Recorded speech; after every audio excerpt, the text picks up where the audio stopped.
আজকে যদি আমি রাস্তার সাইড দিয়ে হেঁটে যাওয়ার সময় যদি তুমি দেখো যে আমি গাড়ির তলে চলে যাচ্ছি, কিংবা পিছন থেকে একটা গাড়ি আমাকে ধাক্কা দিচ্ছে, তুমি কি করবা পাশে দাঁড়ায়? তুমি কি আমার ধাক্কাতে গাড়ির তলে দিয়ে দিবা, নাকি আমার হাত ধরে টানতে বাঁচাবা? তুমি আমার বাঁচানোর চেষ্টা করবা না? তুমি আমার বাঁচানোর চেষ্টা করবে না দোস্ত? কারণ এটা প্রত্যেকটা মানুষই করে। এখন মনে করো বন্ধু, আমি দেখতেছি যে এক ওয়াক্ত নামাজ কাজা করলে একজন মানুষ অসংখ্য পরিমাণ সময় সে জাহান্নামের আগুনে জ্বলবে। এখন আমি কি করবো কও দোস্ত? আমার দায়িত্বটা কি? তোমারে বাঁচানো, তোমাকে অন্তে ফিরে আনা, এটা আমার দায়িত্ব না? আল্লাহ তাআলা তোমার আস্তে আস্তে আস্তে আস্তে একটা পজিশন করে দিয়েছে, ভালো একটা পজিশন করে দিয়েছে না? এখন তোমার কাজ কি হবে? আল্লাহ তাআলা দেখো এই অবস্থার উপরও কত ভালো রাখছে।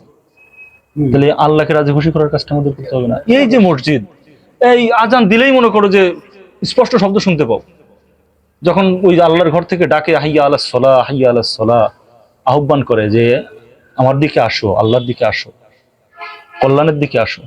মনে করলাম যে এশার নামাজের পরে মানুষ ফ্রি থাকে, ঠান্ডা মেজাজটা ঠান্ডা থাকে, ভালো থাকে। তোমার কাছে আছি দোস্ত, কালকে থেকে তোমারে পাবো আল্লাহর ঘরে ইনশাআল্লাহ দোস্ত। একেবারে অনুরোধ দোস্ত, আমরা একসাথে একসাথে বাজারে যেমন একসাথে ব্যবসা করছি না, এরকম একসাথে জান্নাতে যাবো, একসাথে জান্নাতে থাকবো। আমরা যদি সবাই একসাথে জান্নাতে থাকি, এর ভালো জিনিস না? এই জন্য এই চেষ্টাটা করে আমরা সবাই একসাথে জান্নাতে থাকবো ইনশাআল্লাহ।